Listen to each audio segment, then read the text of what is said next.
परिप्रेक्षी सर्वाद आपण मान निकटरे पालार चिराचरित गडालिका प्रवाह को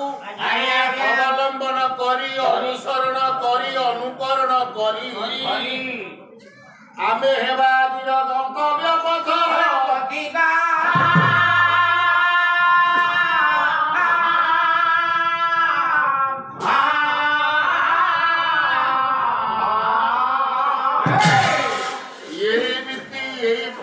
अवलंबन करी आपण मानक निकटरे पदुटिए मन शिखिया मनबोध कथा द्वितीय आपण मानक निकटरे प्राचीन साहित्य को अनुकरण करी अनुसरण करी अवलंबन करी जीवन दर्शन कथा ये श्लोकटीर रचयिता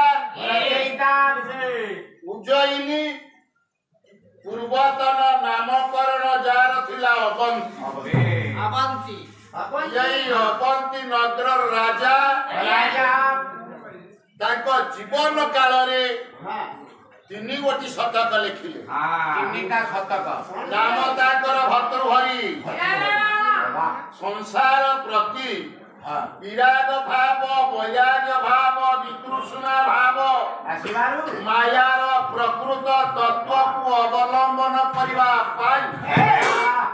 गमन कले वनवास को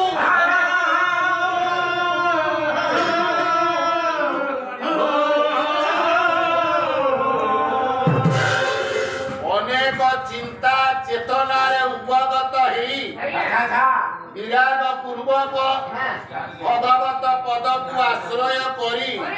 भगवत पद पंच को आश्रित जहा लाभ कले जहा उपलब्धि कले सेही कथा को रूप देले ये जगत को जन समाज 3 गोटी शतक दर्शाई दे 3 गोटी शतक लिखी शतक कोन जानी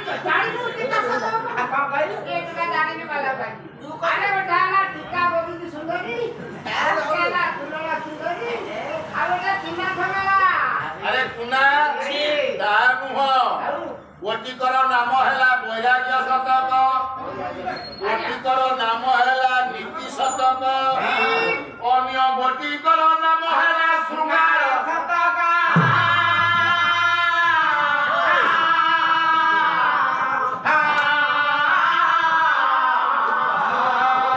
विबुध मंडली परिवे धीरे विचार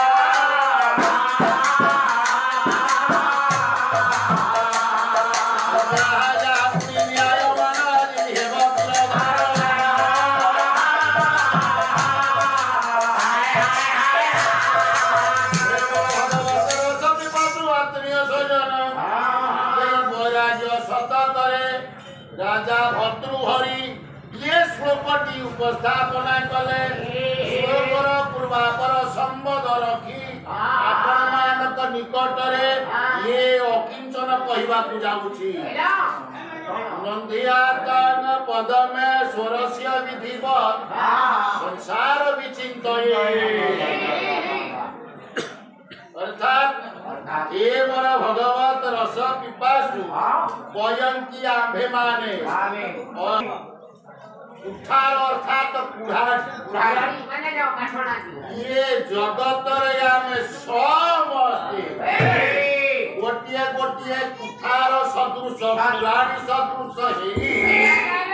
मार यौवन वन को छेदन करी संसार अतिवाहित कले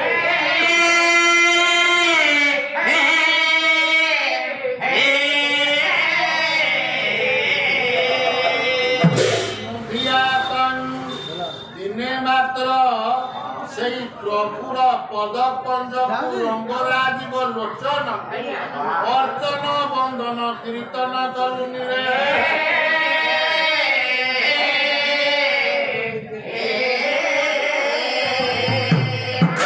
शयने स्वप्ने जीवा जागरणे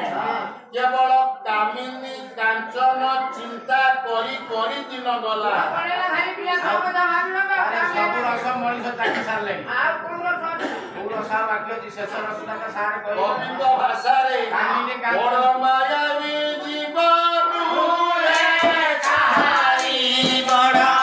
ମାୟାବୀ ଜୀବନ ହେ କାହାରି ବଡ଼ ମାୟାବୀ ଜୀବନ ହେ କାହାରି ରାମକୃଷ୍ଣ ଶ୍ରୀହରି ବହୁଟାଏ ଜୀବନ କାଳରେ ଜୀବ ଦଶାରେ ରାମ କୃଷ୍ଣ ହରି ଗୋବିନ୍ଦ ଅଚ୍ୟୁତ ଗୋପାଳ ଏମାନଙ୍କର ନାମକୁ କେବେ ଚିନ୍ତା କଲୁନି ରେ ଆମ୍ବ ପିଜୁଳି କଦଳୀ କାମିନୀ କାଞ୍ଚନ ଧନ ରତନ ସବୁ ଚାଖିଲୁ ଶେଷ ରସଟା ହେଲା ହରିରସ ଏ କଥାଟାକୁ ଥରୁଟାଏ ଚିନ୍ତା କରିନୁ ଜପ କରିନୁ ଭୀମ ଭୋଇ ଉଦ୍ୱାତ କଣ୍ଠରେ କୁହନ୍ତି ମନରେ ହରି ଭଜନ ହରି ଭଜନ ହରି ଭଜନ ହରି ଭଜନ ଛାଡ଼ି ମନରେ ହରି ଭଜନ ଦୁର୍ଗା ଭଜନ ଆମର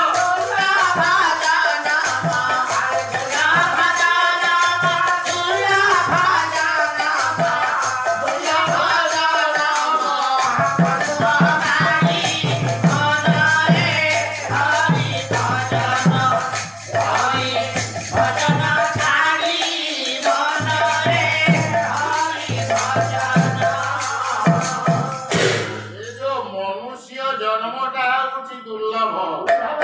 ଅନେକ ଜନ୍ମ ତପ ଫଳେ ମାନବ ଜନ୍ମ ମହି ତଳେ ଦୁର୍ଲଭ ନର କଳେବର କେବଳ ମୁକତିର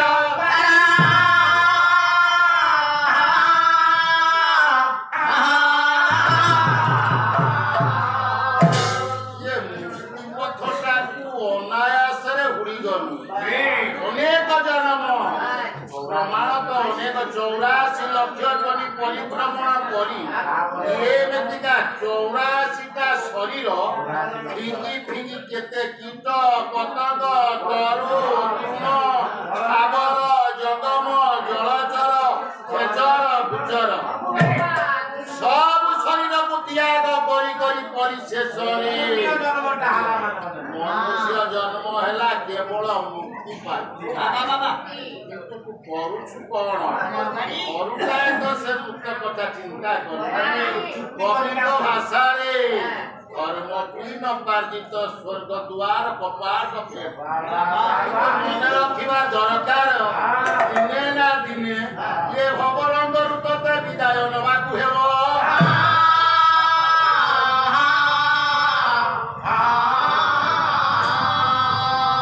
ଗଙ୍ଗାଧର ମେହରଙ୍କ ଭାଷାରେ ରହି ନାହିଁ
ଯିବାକୁ ପଡିବ ନିଶ୍ଚିତ ଦିନେ ଯିବୁ ଜୀବ ଆସିଛି କେବଳ ଯିବା ପାଇଁ ତତେ ମୁକ୍ତିର ପଥ ଆବଶ୍ୟକ ଧର୍ମର ପଥ ଆବଶ୍ୟକ ଯେତେବେଳେ ଯିବୁ ସେତେବେଳେ ଶାସ୍ତ୍ର କହୁଛି ଆଜ୍ଞା ଆମର 8ଟା କବାଟ ଅଛି ଯିବା ପାଇଁ ଘୋର ଭୂପ ସ୍ୱହ ମହ ଜନ ତପ ସତ୍ୟ वो घर को जीवा पाई 7 कबाट शास्त्र कहती भो और भूप स्वह मह जन तप सत्य ये हेला 7 मात्र तो घर 7 रे नुह सत्य लोक पर्यंत आत्मा धपट दउछि मात्र सत्य लोक रे कोन तोर स्थान सत्य लोक रे होछि ब्रह्मकर स्थान ब्रह्म भुवन लोका नारा वर्ती नर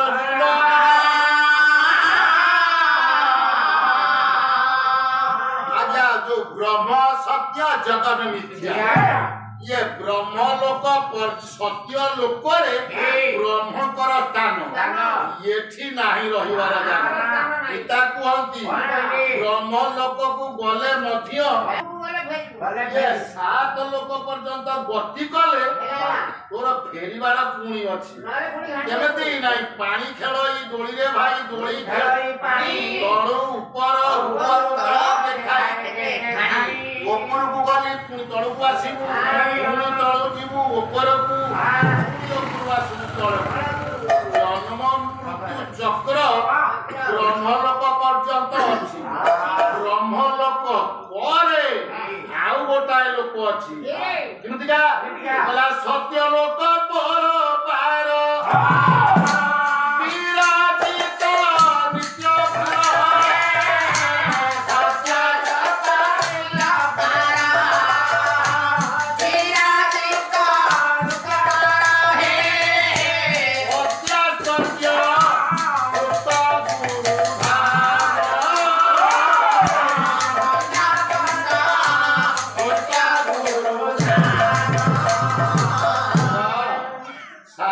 प्रमाण दियंती सत्य लोक परे आउ गोटाए लोक अछि सेटा होछि नित्य लोक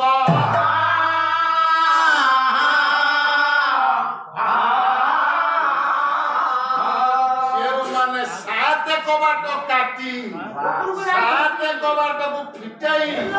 अष्टम कबाट को फिटाई ताको पाखरे पहुंचंती सेटा को लोक नित्य लोक सत्य लोक पर पारे विराजित नित्य नित्य लोक रे पहुंचिले तोता फेरिबा को पड़िबो जन्म नवा को पड़िबो से जागा रे रुहंती किए विराजित गुप्त गुरुधाम से गुरुधाम रे समस्त चिन्मय शाश्वत नित्य प्रतीयमान सदा सर्वदा स्थिर से जागा रे हुए कोन राधानाथ भाषा रे मिसी जाए यथा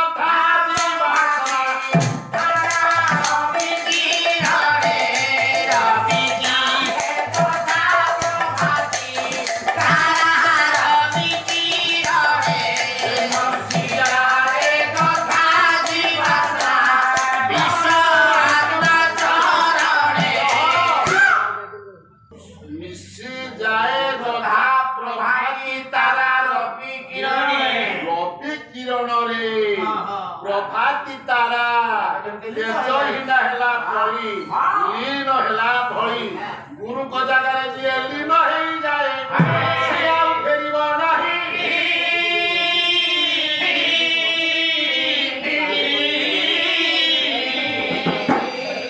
सदावन को भाषा रे जो गोटा निर्वाण आउ लेउटिबार नाही उमर जन्म न विद्यते से प्रभु जीवा पाई जो कबाट रहिछि बोलिबो किमितिका आया गोटा कपरे गोटा 7 लोक अतिक्रम कले 8 लोक रे पहुंचिबो 7टा लोक भोर भुव स्वह म आया मोहटा हैला एक्सचेंज ऑफिस भोर भुव स्वह ये 3 लोक को कुहा जाय भुव लोक स्वर्ग लोकटा मध्य भुव लोक रे जाउछि बाबा स्वर्ग लोक को अतिक्रम कला परे महल कहला एक्सचेंज ऑफिस अरे आमे जेमितिका मोटरसाइकल टा नउछ ପାଉଛେ ଦଉଛେ ଏକ୍ସଚେଞ୍ଜ କରିତେ ଗୋଟେ ନୂଆ ଗାଡି ଯାଇ ପାଉଛେ ସେ ପର୍ଯ୍ୟନ୍ତ ସ୍ୱର୍ଗ ଲୋକ ଅତିକ୍ରମ କରି ଯିଏ ପହଞ୍ଚିଲା ମହଲୋକରେ ମହଲୋକରୁ ଭଲ ମନ୍ଦ ବିଚାର କରାଯିବ ଯିଏ କି କର୍ମ କରିଛି କର୍ମ ଅନୁଯାୟୀ ଫଳ ତାକୁ ଲାଭ କରିବାକୁ ପଡିବ ଯୋଉ ଯୋଉ କର୍ମ କରିଛ ଭଲ କାମ କରିଥିଲେ ପିତା କୁହନ୍ତି ଉର୍ଦ୍ଧ୍ୱେ ଗଛନ୍ତି ସତ୍ତ୍ୱସ୍ଥା ମଧ୍ୟେ ତିଷ୍ଠନ୍ତି ରାଜସା ଯଦି ଭଲ କାମ କରିବ କ୍ରମୋନ୍ନତି ପଥରେ ଉର୍ଦ୍ଧ୍ୱକୁ ଯାଇ ପହଞ୍ଚିବ ଗୁରୁଧାମରେ ଯଦି ମନ୍ଦ କର୍ମ କରିବ ସେଇ ଏକ୍ସଚେଞ୍ଜ ଅଫିସରୁ ତଳକୁ ଗୋଟା ବିଜ୍ଞାନ କହିଲା ମାଧ୍ୟାକର୍ଷଣ ଅନ୍ୟଟି ହେଲା ମହାକର୍ଷଣ ଶକ୍ତିରେ ଲୀନ ହେଇଯିବ ଯେ ଧର୍ମ ଉପାର୍ଜନ କରିଛ ଭଲ କର୍ମ କରିବ ଯଦି ମନ୍ଦ କର୍ମ କରିଛ ମାଧ୍ୟାକର୍ଷଣ ପୁଣି ଯୋନି ଜନ୍ମ ହବ ପୁଣି ତଳକୁ ଆସିବ ତଳୁ ଉପର ଉପର ତଳ ଦେଖାଇ କେତେ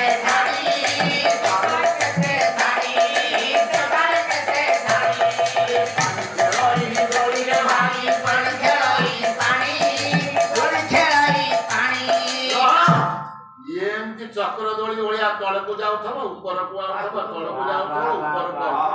ତାହେଲେ ସେ କବାଟକୁ ଫିଟେଇବା ପାଇଁ ଦରକାର କଣ କବାଟ ଫେଟ ନ ପଟୁ ଧର୍ମ ପିଣ ଆଜ୍ଞା ଧର୍ମ ରୂପକ ହାତ ଦରକାର ସେ ଯୋଉ ଲୁହାର କବାଟ ପଡିଛି ଗୋଟାକ ପରେ ଗୋଟାଏ ସେ କବାଟ କଣ ଗୋଡରେ ଖୋଲି ହବ ଦେହରେ ଖୋଲି ହବ ହାତ ଦରକାର ଏତେ ମଜବୁତ କବାଟ ନା ହାତରେ ସେ ଖୋଲିବ ନାହିଁ ଏ ଯୋଉ କବାଟ ଖୋଲିବା ପାଇଁ ଧର୍ମ ରୂପକ ହାତ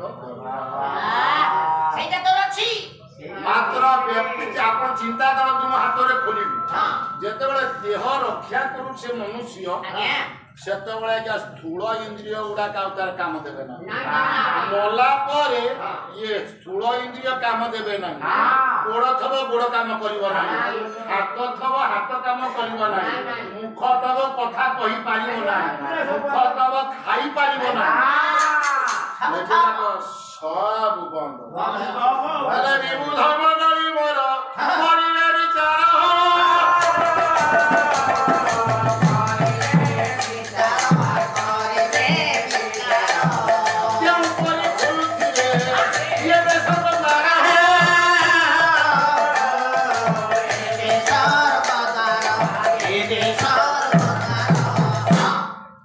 କବି ସେଇଥିପାଇଁ କହିଲେ ଧର୍ମ ତିନ ବାର୍ଜିତ ଏ କବାଟକୁ ଖୋଲିବା ପାଇଁ ଧର୍ମ ରୂପକ ହାତ ଦରକାର କବିଙ୍କ ଭାଷାରେ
ଧର୍ମ ରୂପକ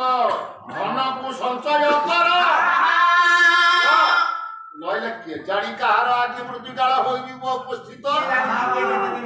କିଏ ଜାଣିଛି କିଏ କେତେ ଦିନ ବଞ୍ଚିବ ମୃତ୍ୟୁକାଳ ଜାଣିଛି କିଏ କେତେବେଳେ ହଠାତ୍ ମୃତ୍ୟୁକାଳ ଉପସ୍ଥିତ ସମସ୍ତେ ଏ କଥା କହୁଛି ଆରେ ଅଇନେ ତ ବୟସ ହେଇଛି ଯୁବକ ବୟସ ଯୁବା ବୟସ ସମୟ ଅଛି ବୟସ ଆସିବ ଚତୁର୍ଥ ଅବସ୍ଥା ହେଲେ ନାମ ଭଜନ କଲେ ଚଳିବ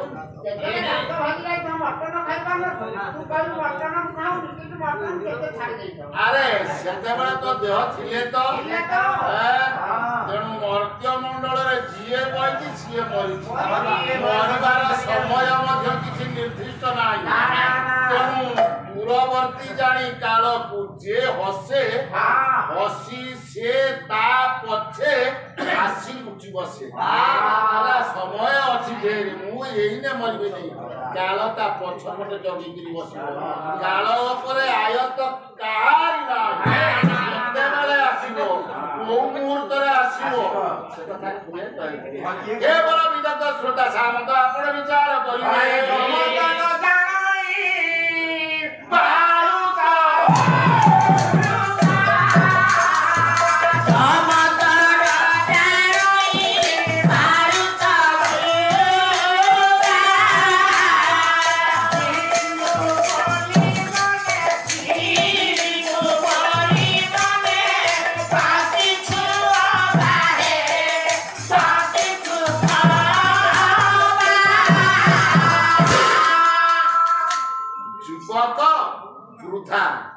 ଯୁବତୀ ତରୁଣୀ ବୃଦ୍ଧା ତା ନିକଟରେ ସବୁ ସମାନ ବାଜି ନବ କଞ୍ଚା ରଖିବ ପାଚଲା ଦେବଟି ଦାନ ଦୁଃଖ ସମୟ ସ୍ୱଳ୍ପ ସମୟ ସ୍ୱଳ୍ପ ଗନ୍ତବ୍ୟ ପଥରେ ଅଗ୍ରସର ଟିକେ ଆଗକୁ ବିଚାର କରିବା ଭଗବତ ରସ ବିବାସ ତାହେଲେ ବିଚାର କଲା ଧର୍ମଟା କଣ ଯଦି ଧର୍ମ ଏ କବାଟ ଖୋଲିବା ପାଇଁ ସହାୟକ ଏ 8ଟା ଯାକ କବାଟ ଧର୍ମ ଖୋଲିବ ଧର୍ମ କଣ ତୋଳିବା ଧର୍ମ ଗଛ ଲଗେଇବା ଧର୍ମ ଉପକାର କରିବା ଧର୍ମ ଆମିଷ ଛାଡ଼ିଲେ ଧର୍ମ ଗୀତା ଭାଗବତ ପଢିଲେ ଧର୍ମ ମଣିଷ ଗଡ଼ରେ କଲେ ଧର୍ମ ଅଛି ଖାଇବାକୁ ଦେଲେ ଧର୍ମ ନାହିଁ କେମିତି କହୁଛ ନା ଏଥିରେ କିଛି ଧର୍ମ ନାହିଁ ଧର୍ମରାଜ ଯୁଧିଷ୍ଠିର ଧର୍ମରାଜ ଯୁଧିଷ୍ଠିର ଭୀଷ୍ମକୁ ପଚାରିଲେ ଶାନ୍ତି ପର୍ବ ଆଜ୍ଞା ମହାଭାରତ ଶାନ୍ତି ପର୍ବ ମହାଭାରତର ଶାନ୍ତି ପର୍ବ ଯୁଧିଷ୍ଠିର କୃତାଞ୍ଜଳି ପୁଟରେ ହାତ ଯୋଡ଼ି ପିତାମହ ବ୍ରହ୍ମାଙ୍କ ନିକଟରେ ଉପଗତ ହେଇ ପଚାରିଲେ ହେ ପିତାମହ ଆପଣ କୁହନ୍ତୁ ଧର୍ମର ସଂଜ୍ଞା କଣ ଆରେ ପିତାମହ ତ କହିଲେ ମହାରାଜରେ ଜଣକୁ ମହାଭାରତରେ ଜଣକୁ ସେ ହଉଛି ମହାରଥୀ ଭୀଷ୍ମ ଆଉ କଣ ଧର୍ମର ସଂଜ୍ଞା କଣ ଶାନ୍ତି ପର୍ବରେ ପିତାମହ ଉତ୍ତର ଦେଲେ ଧାରଣା ତ ସତ୍ୟ ନିତ୍ୟା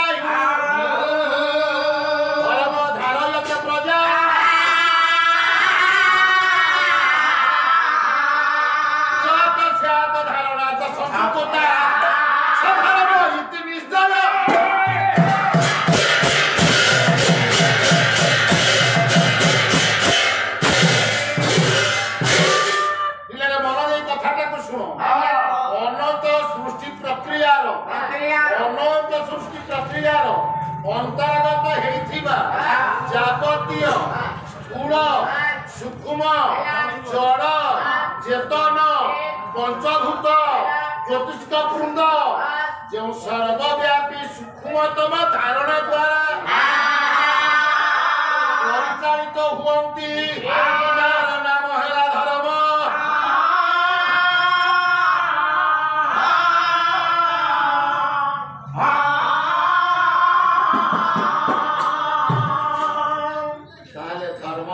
बुझीगला ताले से व्यक्ति किए ना से परम पुरुष धन्य हे ईश्वर तुम बुझी का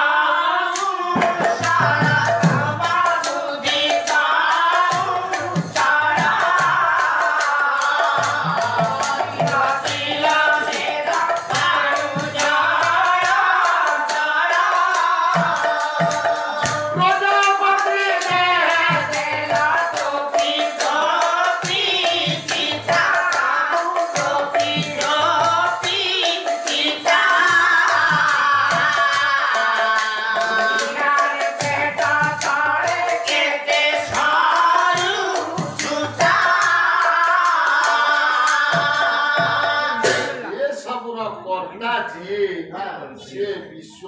सत्ता को जानिबा है धर्म को जानिबा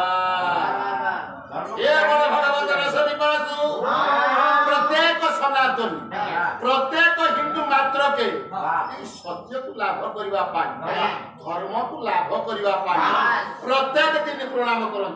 कोन सब दुटा रामकृष्ण नंद गोटा पद कहले बोला सत्य पथे